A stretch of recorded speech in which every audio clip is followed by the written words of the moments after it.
Hey guys, this is Adam here coming at you with another video.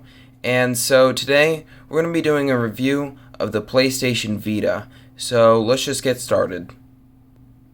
So yeah, this PlayStation Vita was released a pretty long time ago. It was released about 9 years ago in 2011.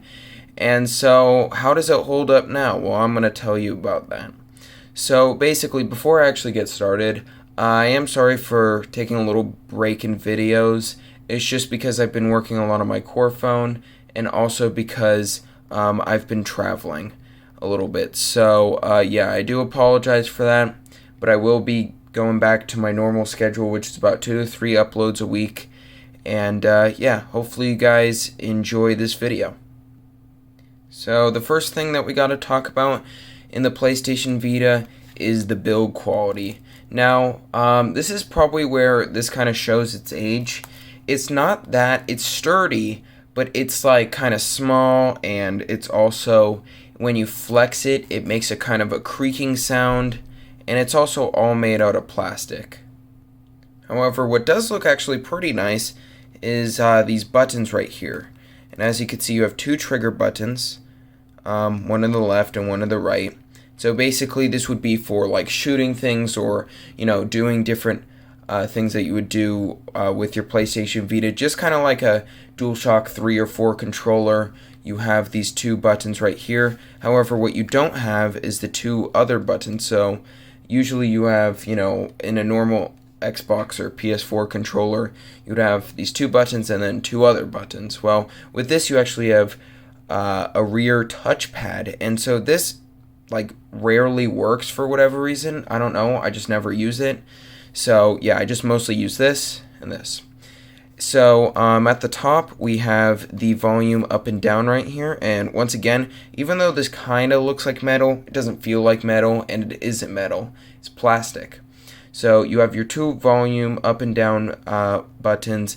Then you also have a little port here, and so I'm not actually sure what this is.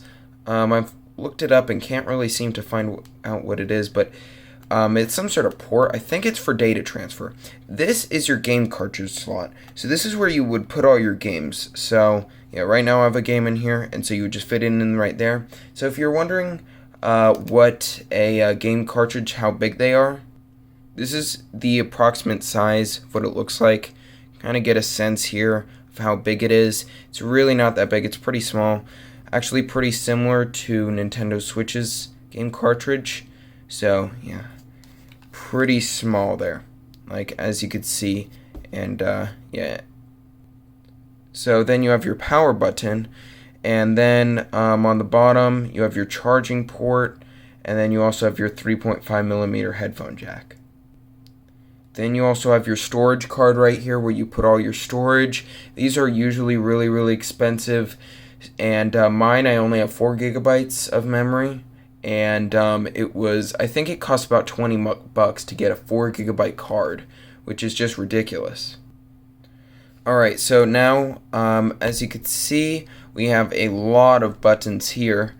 We have our kind of like arrows right here, and so you do different things with it depending on which application or game you're doing or using. And then also you have a speaker right here and a speaker right here. So you actually have dual speakers. They're not very loud, but they're actually loud enough, and they're fine for just some gaming. And yeah, then you have your basically what you control, how to move around with the UI, and as well as in games. Then you also have your different keys here. You have your X, O, and then square and triangle, just like a normal PS3 or PS4 controller. And then you also got another thing here, to control and move around. Then you also have your select and start buttons, which basically do different tasks depending on which app and game you're using, just like I said before. Oh yeah, and you also have your home button right here, so you can go home from any app or anything like that. Now let's turn this on. Alright, so here's what the home screen kind of looks like. And sorry, OnePlus 7 Pro doesn't have the best autofocus, but as you can see, this is what the home screen looks like, and it has these little bubbles, which I actually really like. And you could tell that this is PlayStation software. I mean, you could just tell from kind of like the background and the UI and everything. And you have certain things like the PlayStation Store and actually a browser, which is pretty cool.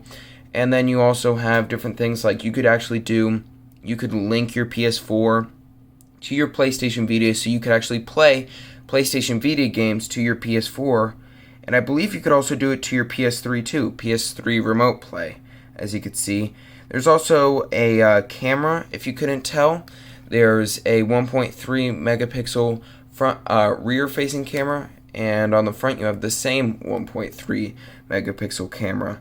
So, yeah. So, and those, I'm not going to really show you any samples or anything. It's not good. Just don't use it. And if you really need to, just don't use it too often, because it will take up some storage, and also, it doesn't even look that good in the first place. Just use your phone for these kinds of things. Now let's talk about games. So, or more specifically, how does graphic performance look like on here? Well, since, the screen is actually, I believe 900 by 540. I could be wrong about that, or maybe it's 960 by 540. Very sorry if I'm wrong about that. But the screen doesn't look super sharp. Like if you go really, really close, you can, see that there's pixels, because this is not a Retina or anything like that. This is not like a super special display. But what it is special in is that it's an OLED display. So that's pretty cool, because, back in 2011, you didn't really have too many OLED displays. So, yeah, it's pretty cool that you have it in this PlayStation Vita, because overall, colors are pretty accurate, and everything looks pretty good. Now, the brightness doesn't get that bright. This is about max brightness, and as you can see, it doesn't get too bright. But, yeah, it's fine for, even outside, like, in a cloudy day, it's completely fine. And then even it's, like, slightly sunny, it's fine. But, like, if you're going into full brightness, and, full bright light and, things like that, it's, like, the middle of the day, then you may have some problems. Alright, so let's talk about that graphic performance. So, overall, most games, I'm going to show you a couple of games here. We're first going to try Asphalt Injection, and so I'm also going to show you how loud the sound is. So this is at max volume, as you can see here. So let's go to kind of a full screen mode here. Actually, this kind of looks better. Alright, so as you can see, loading into a game here.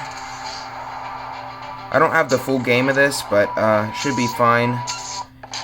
So let's look at how, this looks, because I think this is pretty graphic intensive, this game.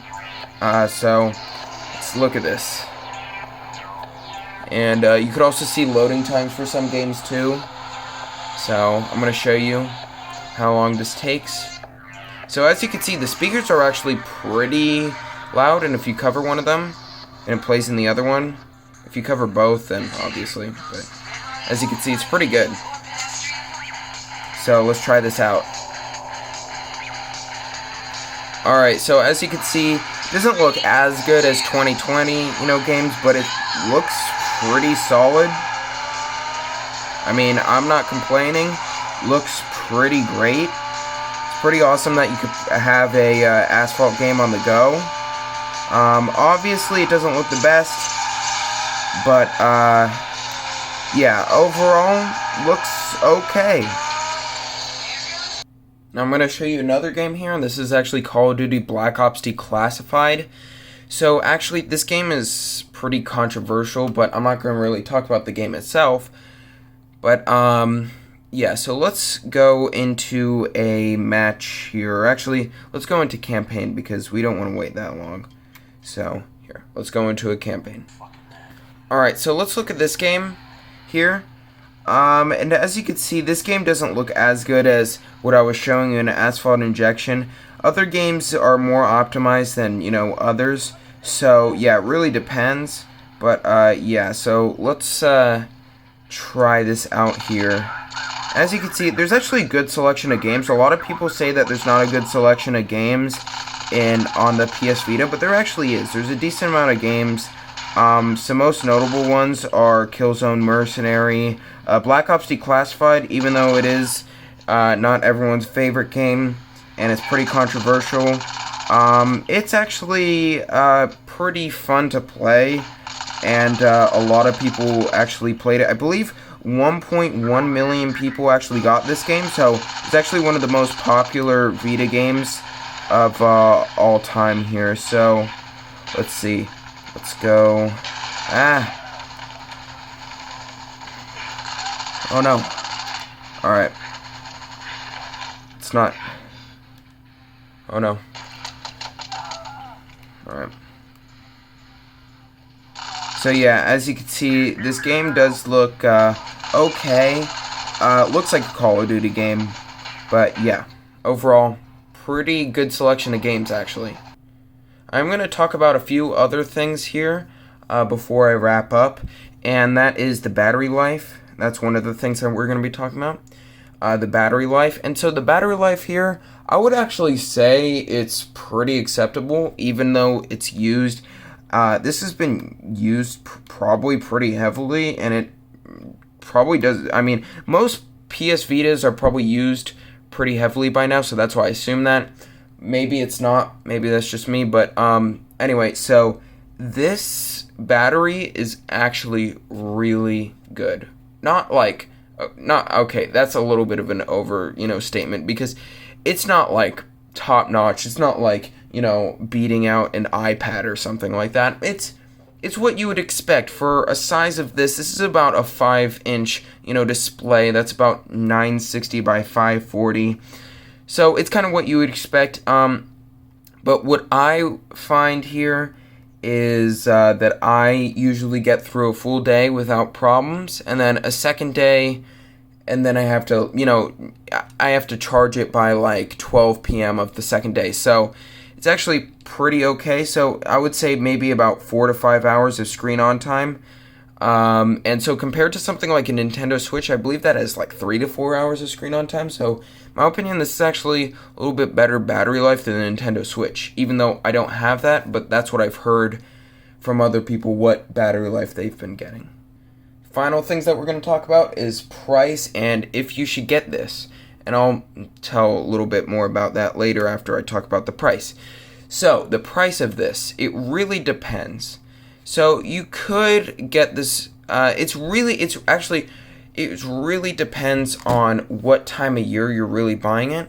What I've noticed is that the price drops down significantly during like a winter months for whatever reason. I don't know if this is just me during winter months and near Christmas, and then it raises up again during the summer. Like right now, I haven't found a single PS Vita for like I've seen ones for 170, but I got this, I think, last Christmas for, 110. So, yeah, it really depends. I could be totally wrong about this. I could just be, saying that. But that's just what I've experienced so far. So, yeah. But I'm going to say that the price range around this, if you're getting this for, under $150, definitely worth it. Actually, a really great machine for on-the-go gaming. You could even watch some YouTube videos. Now, the YouTube app isn't on here. However, you do have the browser, and actually the browser handles YouTube videos quite well. Netflix also still works, which is pretty surprising. Twitch used to work. It doesn't work anymore. And, yeah. So there's actually a wide selection of games. There's mostly indie games, but you can find some AAA titles. And so I was saying Killzone Mercenary and some other ones. And there's also Resistance Burning Skies. Now, it's not that great of a game, but I'm just, saying some ones. Need for Speed, Most Wanted is a pretty great game on here. And a few other ones. You guys should really search up, best, PS Vita games, because it will give you a good list of what you should get. But if it's over $150, I would say you probably would end up better getting a Nintendo Switch Lite or Nintendo Switch, just because, that has even more AAA games, and even though it doesn't have Call of Duty, it doesn't have really too many shooters. It has a lot more games that like Super Mario and things like that. Even though this kind of does have kind of similar things to that, I guess. I would say Little Big Planet's kind of close to that. I don't know. But, yeah, because I've never really played Little Big Planet on here. But anyways, overall, I would give this, maybe I would recommend this to people, for kids who might want a really easy to use gaming system, especially people really like Minecraft and, Call of Duty. People really like those kinds of games, and Killzone Mercenary looks great. And so overall, I would say for a decent amount of people, this is going to be a really great choice. Now, going into the future, it could be, kind of a bad option, 3 to 4 years down the road. But for right now, it's a pretty great handheld right here. Anyways, guys, thank you so much for watching. Sorry this video is kind of going on long, and I have tons of videos coming out.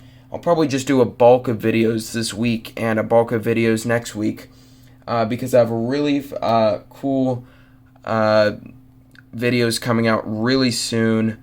And also, little update on the Core phone if you wanted to know. The normal edition is shipping. The master edition, I'm having some problems. So, yeah, just a heads up. And, yeah, thank you guys for watching. See you guys later.